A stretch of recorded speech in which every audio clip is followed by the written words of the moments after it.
Hello my dear friends, so welcome back. Welcome to your channel Cooking Astrology. First of all, I would like to thank all of you for subscribing my channel and liking my videos. Thanks a lot.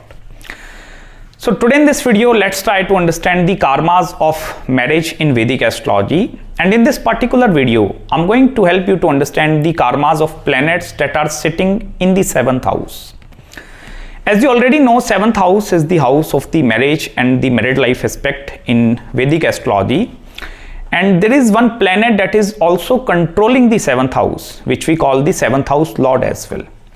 In this video, I'm not going to discuss in much detail with regards to the 7th house lord, but I'm going to more concerned with the planets that are sitting in the 7th house, because that are the planets that are going to show the karmic backlog that you need to face in this present life. See, first of all, if suppose the dignity of the 7th house lord or the planet that is the controller of 7th house, if suppose that planet dignity is very strong, like your 7th house lord is posited in the friendly sign, in its own sign, exalted sign, or it is forming some very good connections with the 11th house or some very good yogas, it means you are going to receive a very supportive partner in your life.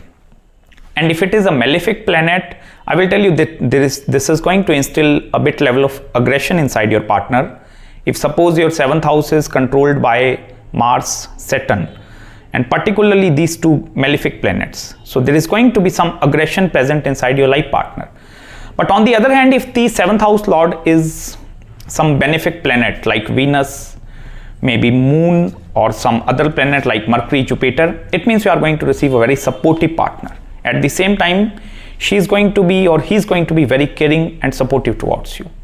So 7th house lord dignity is going to describe particularly the connection between you and your partner, and even the most of the characteristics of your partner, they are solely determined using the 7th house lord. But I will tell you planets that are sitting in the 7th house that are going to bring a lot of karmic backlog in your life. And most of the time I will tell you it is much better to have 7th house completely empty, like no planet sitting over there. It means there is not going to be any intermingling of karmas that are happening in your life. But suppose any planets coming into the 7th house, and the more the planets in the 7th house, the more kind of a karmic backlog that you need to deal in this life. First of all, you need to check which planets are sitting in the 7th house, and you need to understand the significance of that planets. Suppose Sun is present over there, so Sun is naturally a significator of father. So that karma is going to be interconnected between you, your life partner, and your father. So the major karmic backlog is coming from the father point of view.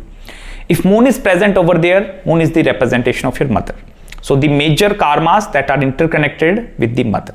So between you, your mother, and your partner, Moon is the mother, so Moon is going to play a very karmic role, or mother is going to be a very karmic thing in your life. Here I will tell you, suppose the planets like Mars is posited over there, Mercury is posited over there, it means siblings are going to be the number one reason behind that karmic backlog. If Mars is over there, it means real estate, home, land, property, this is going to become some karmic thing as far as the marriage aspect is concerned. And here I will tell you whether that karmas are in the positive way or in the negative way. Here you must need to check the dignity of the planets. And by mean to say the dignity, I'm talking about the sign placement. And here you also need to check whether the planets are receiving the directional strength in the 7th house or not. For example, suppose Sun is exalted in the 7th house. But here I will tell you that is originally the sign of Libra. So what is happening over there? This is naturally going to not give much directional strength to the planet Sun. Even though it is exalted, but this have the ability to give you a lot of negative results. So you must need to check the dignity of the planets. Even suppose Saturn is posited over there. Saturn is naturally a planet of your work. This is a planet which is originally controlling the 10th house and 11th house. So 10th house is your, that is your karma bhav, the karmas that you are performing in your life. So something related to your career is interconnected with your life partner also. So that are the heavy karmas that you are receiving in your life. The next thing you need to check, apart from the significance of the planets, please pay attention to the planets with controlling houses. For example, you are Aries ascendant and Saturn is coming in the 7th house in the sign of Libra. So here Saturn is controlling 10th and the 11th house at the same time. So although Saturn is exalted over there, but this is bringing the karma of 10th house of career, 11th house of incoming gains and professional friend circle into your marriage and the married life aspect. So here the dignity of Saturn is very powerful. It means karmas are going to be very, very beautiful, or it is going to play a very good role. Even the most important thing that you need to check, whether the Rahu and Ketu axis is between 1st and 7th house or not. Because I will tell you, if the Rahu and Ketu axis, if it is in the 1st and 7th, then this is going to be a pure karmic marriage. You have nothing, no power in your hand to control any of the circumstances during your marriage, married life and these kind of activities. So it represents like some kind of a karmic spouse or life partner is coming in your life. And that manifestation part of that partner into your life is going to be interconnected with their Rahu and Ketu axis as well. So if you need to check deeply your karmas with your partner, so look into the Rahu and Ketu axis into their life as well. Suppose your Rahu Ketu axis present in 1st and 7th. So karmas between you and your spouse is like it is seen in your chart. But suppose in your partner's chart, planets Rahu and Ketu axis in the 5th and the 11th house. So 5th house is the house of children, childbirth aspect, education. 11th house is incoming gains and money. So that karmas are going to be coming from that two major aspects of the life. And here I will tell you, initially I told you it is much better to have 7th house empty, all alone, no planet in the 7th house is a very wonderful thing from the marriage and the married life aspect. You will not be able to face any of the major problems, I will tell you. Even if 7th house Lord is not in very well dignified condition, but more the planets that are coming in the 7th house, what they are going to create, they are going to create a lot of hemming zone inside the 7th axis. Here one very important thing, this is the house of the business also. This is the house of partnerships also. So I will tell you the karmic backlog of the planets that are sitting in the 7th house is also interconnected with the business aspect of your life. Suppose Sun is over there, Sun is a significator of your father, and even 7th house is the house of business aspect. So monetary karmas are also interconnected between you and your father. In that way, you need to analyze the planets that are sitting in the 7th house. And even I will tell you, more the malefics are in the 7th house, the more amount of grip that planet is going to control in your life. Even the benefic planet, they are also going to have a lot of grip in the 7th house. So don't think like that malefics don't perform well in the 7th house. I will tell you, benefics also don't perform very well in the 7th house.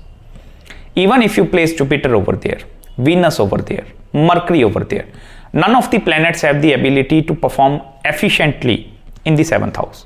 Here I will tell you, although malefic planets, they still have the ability to like understand the friction between the 7th axis and the 1st axis. So if malefics are present over there, I will tell you that is going to create a lot of friction among both of you, lot of disputes happening between you and your partner. But at the same time, if benefic planet are over there, then I will tell you this is going to be in a controlling way. Like your partner is going to control you at some point in your life. And significance of that planet will help you to understand like whether that controlling factor is coming from your life partner's life or from the in-laws side. And here I will tell you, you must need to check the dignity of the 8th house also. Because both of these houses, if they are empty all alone, very good. If planets are sitting over there, I will tell you this is going to be some major karma that you need to deal with. Most of the time, I have seen a lot of astrological birth charts. 90% of the karma is interconnected between you and your family. Most of the time, I will tell you. And here the practical remedy or solution for that thing is to take separation aspect from the family. Here I'm not asking you to completely detach yourself from the family, but you need to keep less and less indulgence in the family activities. That is going to help you to retain your marriage for the longer duration of time. Otherwise, I will tell you, this is going to spoil the aspect of marriage as well. Initially, I told you the dignity of the 7th house Lord is also very, very important. And as I told you, if suppose 7th house lord is very well dignified, so there is no any fault present in your life partner. You need to keep this thing in your mind. There is no any fault present in your life partner if 7th house lord is very well dignified. That is only the fault of the planets that are sitting in the 7th house, and that is the karma which you need to deal with. Even your spouse or life partner will help you to eradicate that karma also. So don't think like that it is a fixed karma. Here, husband and wife planetary alignments, they are also interconnected with each other. So there is going to be huge impact of your planetary alignments upon your spouse life or spouse planetary alignment upon your life as well.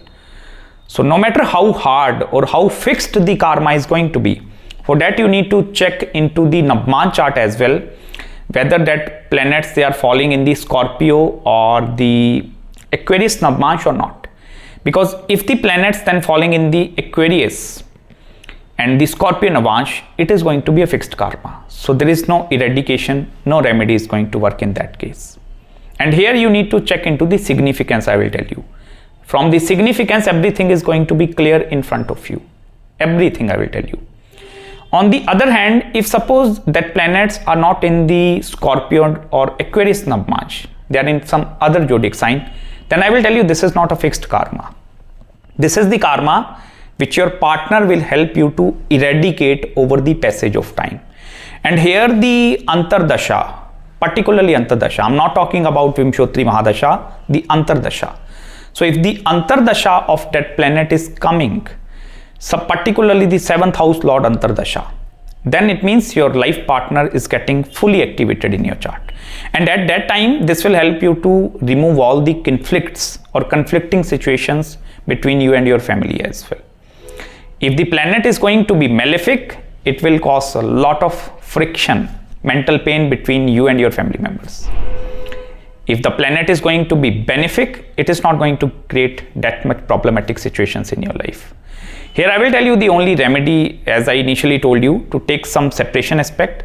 Second, I personally recommend you to please chant the Vishnu Sahastra Nam. That is also the very beautiful remedy in this case. Although the Bij mantras of the planets that are also going to help you to nullify their bad impact also, but if you are chanting the mantra of particular graha, that planet is getting activated. If suppose some planet is debilitated in your chart, you are chanting its mantra. So it is not like that that planet is becoming exalted. That planet is debilitated, so it's still debilitated. In that way, you are going to increase its energy. So I will tell you Vishnu Sahasranam is the very best remedy in that case. Even offering a honey and water mixture to Shivling, that is also going to be a very, very perfect remedy in that case. So that's it guys from my side in this video. I hope you love this analysis. If you have any queries, any consultations with regards to your astrological birth chart, any other couple consultation, marriage, spiritual consultation or business queries, so do let me know. I'm very happy to serve you well.